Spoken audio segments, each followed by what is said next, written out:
In 1 Samuel chapter 23, the Philistines was fighting against Keilah. David asked God, should I go and attack the Philistines? God said yes. Go ahead and rescue Keilah. David's men that were with him were scared, so David went back to God, and God said, go at once. I'm going to hand them over to you. David and his men went. As I read that, I think about David had people around him. The people were following him. They were around him. They were like his army. David went to God and said, the Philistines are fighting Keilah. Should I launch an attack? God gave David instruction, and David was ready to go.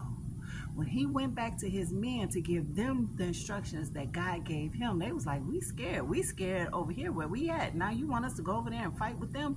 We scared. David had to go back to God and ask again. God already told him to go. God said again, go at once, because I'm going to hand them over to you. I think about the conversation David had with his men when he went back the second time. Whatever he said to them, the end result was they ended up going. But what was that conversation like? I think about, I'm asking you, the people that you have in your circle, when God instructs you to do something, do they walk with you, strong in the Lord with you, or do you find yourself doubling back to God to ask him again what he has already told you? The people that we have in our lives, God is saying one thing. Now, they could have chickened out and just said no. They did go, but that he had to go back. Like, I can't see, because in my mind, David was just this strong warrior in the Lord. I can't see him second guessing after they said what they said. But in real life, and today in your life and my life, that can happen. God can tell you something, and then you speak to somebody else and they speak out of fear, and then that fear kind of trickles in on you, where you have to go back and ask God, Lord,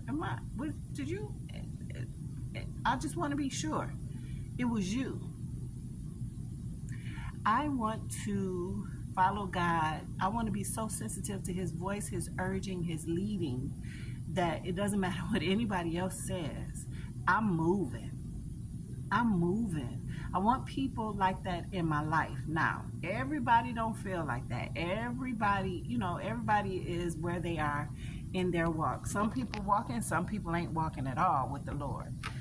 But I want to be so sensitive and obedient to what God is telling me that it don't matter what you say. It don't matter what y'all say to me, because I know what God said. And if he said it, even if you don't go with me, I'm going. He will give it in my hand alone. He will, not me. He will just use me to be the vessel to do it, because I don't want anybody to talk me out of what God has given me to do. I just thought about that today as I read that today, that he went back to God because they were afraid. God had already told them, and he went back to God, and God said, go at once, like go now. I already told you, go now, because I said I'm gonna give them to you. Do you have people who will follow you as you follow God? Or do you have people that will try to talk you out of it? And then what will you do when they try to talk you out of it? Will you believe God, or will you believe them? Listen, y'all, don't praise me. Praise God who gave it to me to share with you. I love you.